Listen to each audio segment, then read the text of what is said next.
There's two things that I think about when I'm answering a substitution question. First, well, maybe three things. First, I'm clearly identifying the rule that we're getting rid of, right? A lot of people, you're trying to go quickly and you don't get your mind wrapped around the rule that you're getting rid of.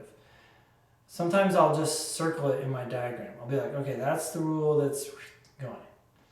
Second, the correct answer has to be a perfect replacement. So for that reason, it cannot be too strong of a rule. In other words, it can't constrain the game any more than the game was already constrained.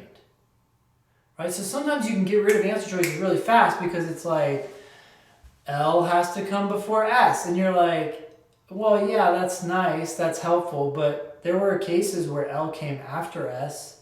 So it's too strong, it's out. Similarly, the correct answer can't let the game open up and be too free, right? Can't be a hippie answer.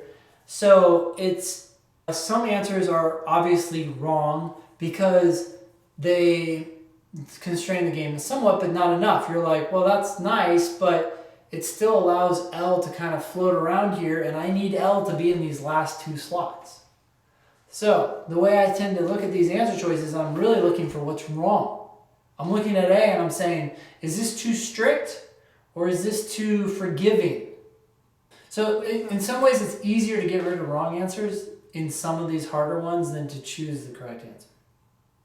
Okay. It's like you just see a problem with that answer and you're like, okay, and to help you remember this, you can kind of think of it as like a new dictator coming in. The new dictator has to be perfect. Can't be too restrictive, right? Like the new guy's like too many rules, or too relaxed and letting things happen that couldn't happen before.